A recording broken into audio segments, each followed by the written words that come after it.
The biggest change in 100 years is about to happen to the real estate market. Jason, can you go over what that is and why it's so important? Yeah, Kenny. So the National Association of Realtors is the largest trade lobbying organization on planet Earth, like 1.5 million members, and they got sued.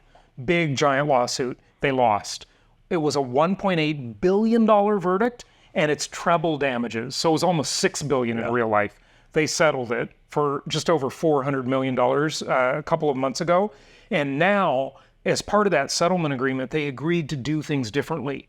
The way the multiple listing service works, which is what all the realtors use, is now going to be a completely different game.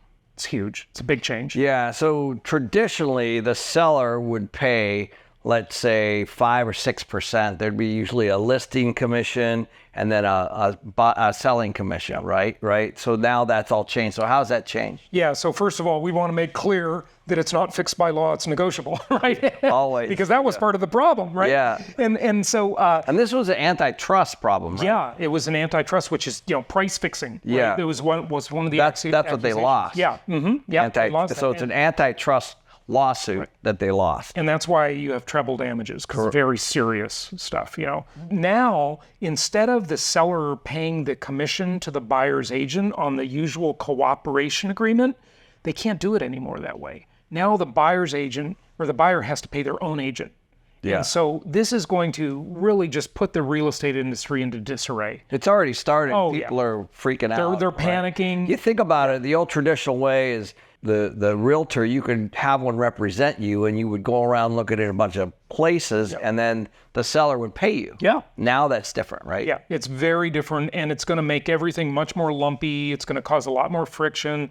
Personally, this is the way it's done in most other countries. The U.S. is unique in having that cooperative multiple listing service. In other countries, if you want to see certain properties, you got to go to one broker, and then other properties, you go to another broker. They all have their own inventory. And that's a big hassle for a home shopper.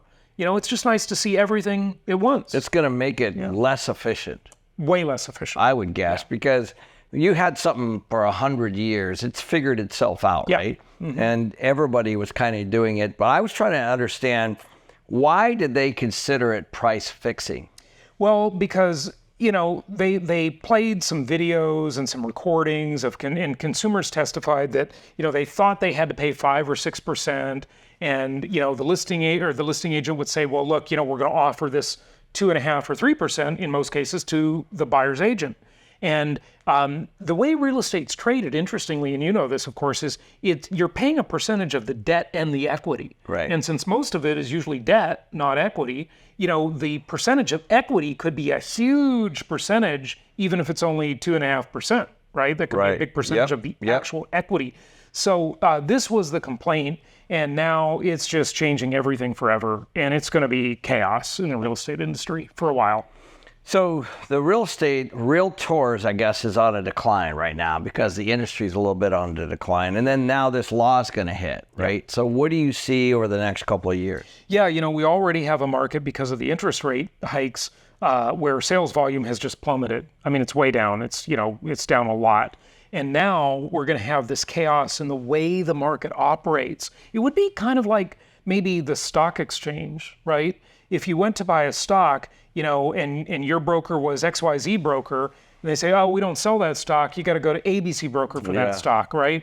That's going to be way less efficient. But it will create opportunities, because the less efficient any market is, the more opportunities there are for people who are willing to make more effort and who know the right people and have the right relationships and are willing to get the right knowledge. So it is good for those people. But for the vast majority of people who don't want to make that effort, don't have that knowledge, don't have those connections, it's going to be much more of a hassle to buy a house. Now, you remember in like 2008, 9, and 10, when there was all this oversupply, right, in the single-family market, this would have never this would have never been an issue.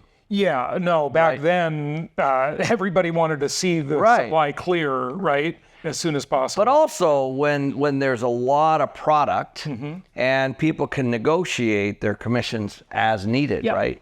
And that's actually an efficient market. Like if somebody wants to say, hey, I'll give you more money to pay something, they can do that as a seller, right? Or the buyer, you could do those things. Yeah, absolutely. Absolutely. You know, the more constrained the supply is, that just changes the dynamics of everything, right? It puts the power in the hands of the suppliers of the properties, right? The less supply there is, you know, that's the situation you have. I might have said that backwards. The more supply there is, the more power the buyer has. Correct. The less supply, the more power the seller has. And currently, the seller has the power. Yeah. So this is actually going to be very interesting because this law that was price fixing, I guess, right now is kind of in the listing or the seller's hands, right? Like, but in 08, 9, 10, it wouldn't have been. Right. Yeah. Right? It was in the buyer's hands. Correct. The buyer had more power back then. And that's the thing, and we've talked about this many times, of course, you know, so many of the, what we'll call the crash bros have thought because the interest rates went up and the prices already increased so much during the COVID era, they thought prices would come down and the market would crash. And they've just been totally wrong. The complete opposite happened. Well, they're not looking at things correctly. Right. I mean, you and I both know. Yeah. I love your analogy of the listings are about if you have a sink, it represents 100% of the MLS, or 1.2 million, I think it was. Yeah. So what that metaphor that I use is, okay, so you've visualized your kitchen sink, and if the sink is full, we'll consider that, if the basin of the sink is full with water, we'll consider that a normal market. That'd be about 1.2 million homes for sale at any given time. And that's the average homes on the MLS. Right. Yeah. Year over year over year. Yeah. That's what it's been.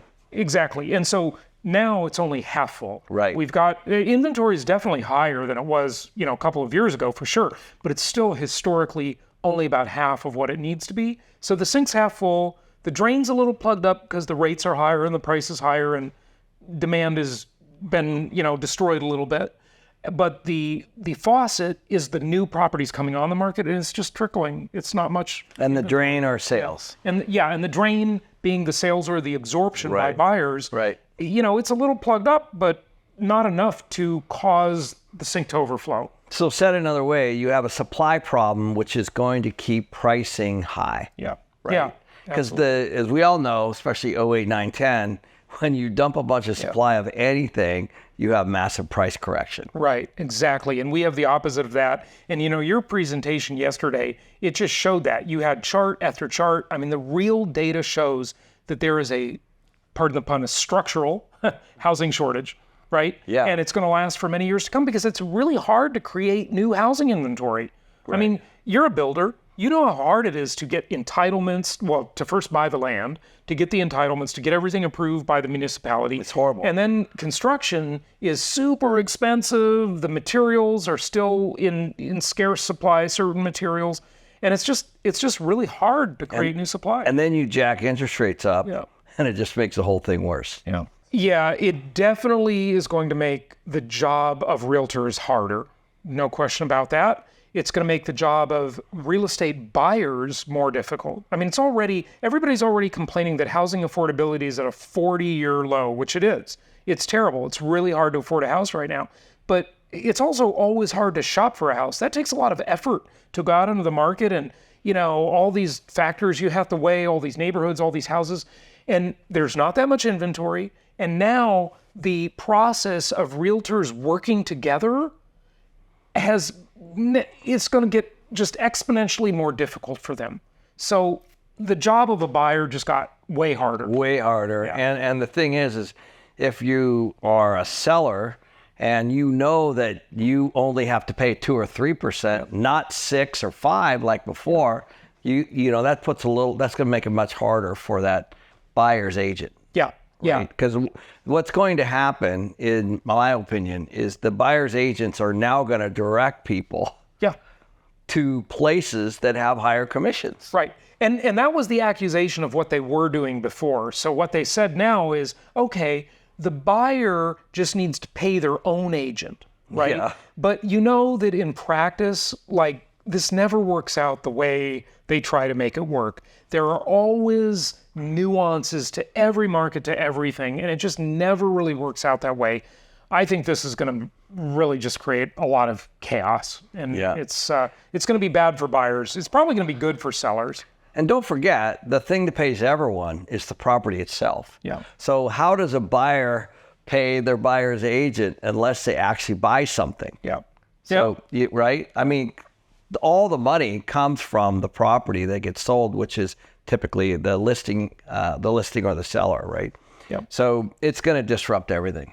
Yeah, this is a big disruption. We'll see how it plays out. I mean, you know, in the next month or two, as this starts to go into effect, I mean, it's just, this is the biggest tectonic shift in 100 years in real estate. It's a big deal. So how are you preparing for this? Because this is your world. This is your strike zone. Yeah, so, you know, I'm not in the traditional real estate business. I used to be years ago. And boy, I'd be freaking out if I was. But for my company, we basically help investors buy properties nationwide. And I don't think it will have too much effect on us. I think it actually is, like I said earlier, an opportunity for people who are well connected, who have knowledge, and who are willing to go the extra mile. I think it's actually going to benefit them. So we haven't bought anything in the last 3 years because everyone that bought in the last 3 years overpaid with expectations that things were going to be more expensive than they are. But now we're seeing a lot of distress with most properties down over 30%. So while we've had our cash on the sidelines, our plan is to buy over $1 billion in the next 18 months. You've got to check out exactly how we're going to do that here.